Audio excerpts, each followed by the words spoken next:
listener write-in, I'll be addressing a letter from Crystal, who's 13, writing in from India. If you're new to this channel, please like, subscribe, hit that bell for notifications, and leave a comment if your heart desires. If you have a question, you can use the link below to write in. Crystal wrote in, "Dear Tess, I want to start off by saying that I avidly listen to your videos on maladaptive daydreaming and appreciate them a lot. I really hope you can answer my question because I am really young and have no guidance on this matter. When I was younger, I was a very sensitive child and would often cry over small things. My mother would tell me that it was stupid to cry over small things. I feel very suffocated around my mother because I am nothing like her and she is very judgmental. I am also a lot like my father, who my mother hates. I deep down feel that my mom hates me and thinks I'm dumb. My trigger is usually love, so when Crystal talks about her trigger here, I believe she's referencing a trigger to maladaptive daydreaming. So you can think of the sentence as, my maladaptive daydreaming trigger is usually love. Most of my daydreams are about romantic love. I do not know why. Growing up, I never saw any couple who truly loved each other, yet I dream of finding the one. What could be the reason for this, Crystal?" Hi Crystal, first off, thank you so much for writing in. You write that you're very young, which is true, you're 13. Sometimes when people are young, they're dismissed by adults. Sometimes adults will trivialize your concerns and tell you that you're too sensitive and that what you feel isn't important. And it sounds like your mother has thus far been one of those adults. So I'd like to emphasize that you're lovable just as you are, that even though your mom isn't emotionally supportive to your needs, that doesn't mean your feelings don't have value. And I say this as one formerly sensitive child to another, and now I'm still a sensitive adult. And I too have been told, don't be so sensitive. And so with all that, I want to say that sensitivity is a gift. It may not feel like a gift when you don't have anyone to acknowledge it. It may feel very lonely to feel sensitive, especially when you're sensitive and empathetic, but you're not getting that empathy from others. That said, a lot of roles can benefit from sensitivity. Sensitive people can at times have a higher awareness about what's going on around them. Sensitive people can be very in tune with themselves and with others. Sensitive people can become amazing artists who can one day help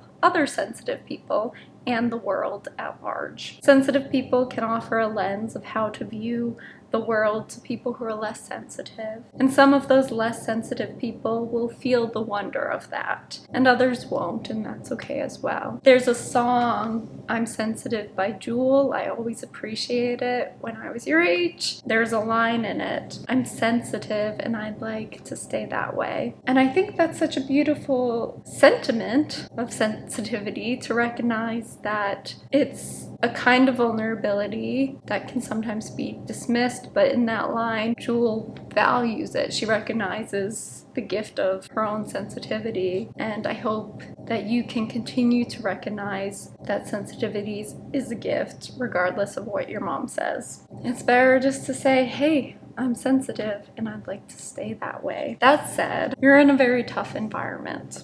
You're in a space where there's a great likelihood of feeling ongoing rejection from your mom. It may be that you're right and that your mom thinks negatively of you. I have found that when people are cruel or engage in a lot of name calling or treat me with disrespect, that it's less a reflection of how that person actually feels about me and more a reflection of how they feel about themselves. It takes a lot of self-hatred and interior pain to reflect that back to the outside world. If you think about it, happy people don't generally be mean to other people. They just don't. If someone's truly happy, that shines outward.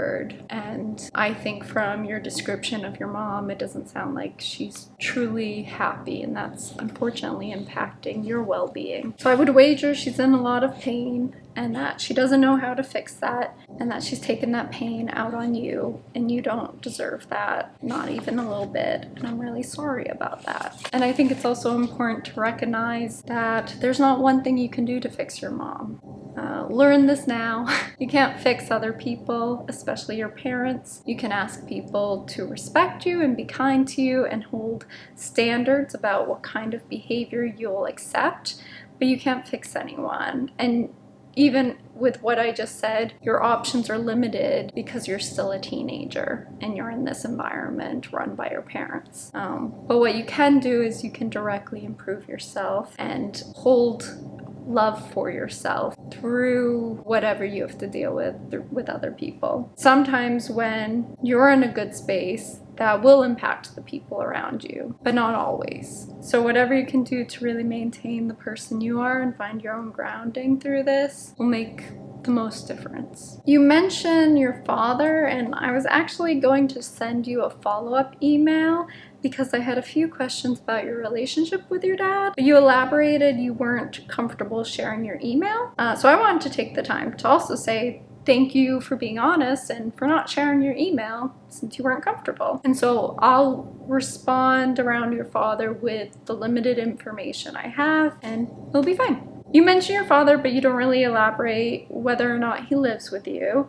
You say your mother hates him, and I'm going to assume you're in the same household just because you don't say otherwise. If you do live in a separate household, I might see it, if I were you, I might see if I could live with my father instead, and maybe that could provide some buffering between you and your mom. If that's not possible, if you do live with both your parents, I might suggest you spend as much time as you can with your father if you two have a good relationship. If your father is a caring adult who listens to you, foster that familial love with him. Loving examples are really important from a developmental standpoint. Even if you don't have examples of romantic love around you, I think there are other forms of love that you can use to form positive viewpoints around love. As for romantic love, which you do mention in your letter, I mentioned this in another video. Daydreaming or longing for romantic love in your case and in many other people's cases is probably a way of trying to escape the pain of a dysfunctional home. If you had more consistent love and acceptance from your mom, you might not have any daydreams about romantic love. I would wager there's a good chance finding the one is in hopes that this person can save you from a life of loneliness and not feeling accepted by your mom. It's the dream of being rescued and emotionally heard. I gather from your email and from your habit of maladaptive daydreaming that you're engaging in escapism because your home life isn't pleasant. So in a way, I feel like your question is partly, how do I survive childhood in a dysfunctional home? So far, you've been surviving through maladaptive daydreaming, and I think that's a rather popular choice, thinking of the outward world or an outward world when the home life is painful. I can think of several movies featuring children in tough circumstances who daydream of escape and love. One of them is the musical Annie. Annie lives at an orphanage at the start of the film, which is run by a woman, Miss Hannigan, who mistreats all the orphans. In the song Maybe, Annie comforts another child in the orphanage, singing about where her parents might be and who and how they might be. She sings, "Betcha they're good, why wouldn't they be? Their one mistake was giving up me." In this case, it's regular daydreaming, not necessarily maladaptive, but she's focusing on an imagined world with parents who are good, loving people. One of the ways of surviving challenging times is to form close relationships and use social support systems. So even though your home life might not be providing that social support, you might be able to find positive relationships with other adults. I don't know if you have aunts who are positive. The other thing is friendship. In the movie Annie, she's friends with the orphans around her, and they can relate to each other's struggles because they're all in the same situation. Their parents have left them for whatever reason. They're now in this orphanage run by this very mean, selfish woman. Having friendships, having positive familial relationships, having positive relationships with your teachers, These are all things that will help through your childhood. Another way of overcoming challenging times when you're young, I think, is to focus on what you love. This is where, when you're a teenager, you can make some space and time before you have to go get a job to find some hobbies and develop those hobbies. Maybe you like to make videos, maybe you like to write, maybe you like to draw, maybe you like to sew, maybe you like to play a sport, maybe you like to play an instrument. Maybe there's some other craft I didn't mention you like to do. Maybe you love to read. All these different activities, the more you devote time to, the more you'll flourish in them. And they'll provide a source of joy when you're not getting joy elsewhere. We all need things that bring us joy and bring us some peace and positivity. So finding activities to engage with will help. Baking and cooking, those are a couple other ones I just thought of.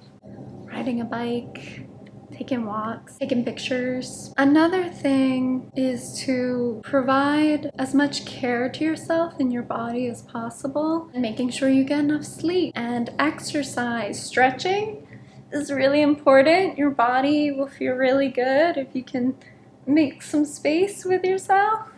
Like even just doing this right now, I feel so good in my back. There's all kinds of little motions you can do. If you did 15 minutes of stretching before bed and in the morning and midday, probably help your body feel more calm.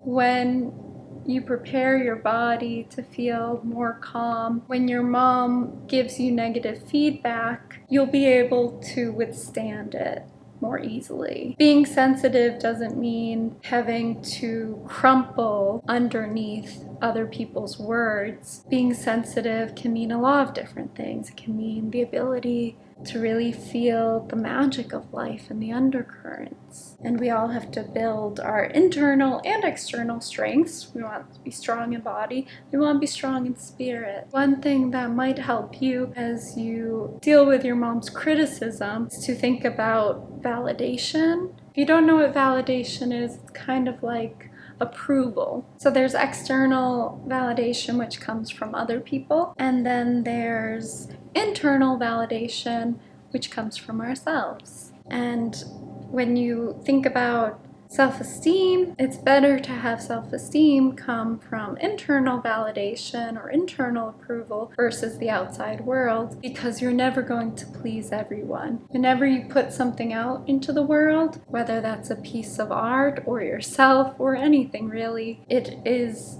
subjected to the criticism and compliments of everyone in the world. There are artists I like that other people don't, and that's okay. And the same is true for myself. Not everyone likes me, and I'm a human and I have to accept that because that's how it is for everyone. Not everyone is going to love you, and they're not going to love you in the same way. So I think the more you give to yourself, and the more you're just very kind to yourself and recognize your own power and your own gifts, the gift of sensitivity, awareness about the world, and whatever other things you enjoy doing and being, just try to feed yourself as much as possible. If you think of a well where people get water from, you can also think of a well where you can get encouragement or positivity from. So if you build your internal world up where you believe in yourself, where you're kind to yourself, where you recognize yourself as lovable, then you can draw those things from your own well in times where you're facing criticism from someone else, whether that's your mom or anyone. Sometimes in the writing world, when you put work out, you get rejected. As a writer, I just have to deal with that because it's part of the process.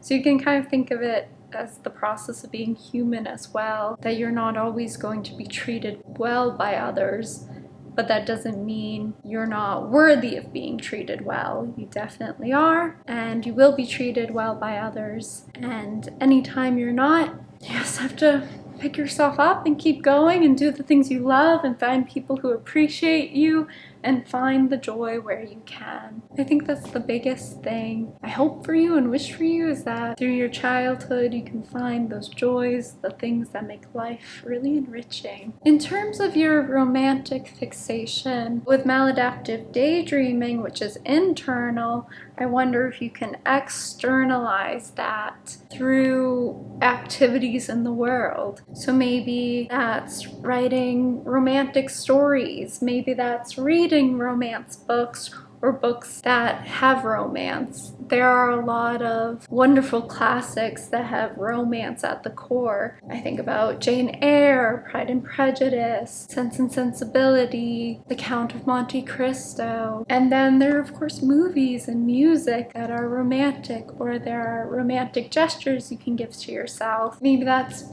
picking some flowers, or running through a field of flowers, or watching a sunrise, or having a picnic with your friends. There's ways to engage with love and romantic love and feeling good about relationships that are heartwarming without having to internalize it all and simply daydream it all. There are other ways you can engage with that as well. I hope that's all helpful. Crystal, I really appreciate you writing in. Sorry it took me a little bit to get to your letter, but I hope it can still provide some help for you, and I also hope things have improved in the last few months. Thank you so much for being part of this channel. Sending you a lot of love in India. Feel free to write in 6 months with a check-in. I would love to hear how you are. Thanks so much.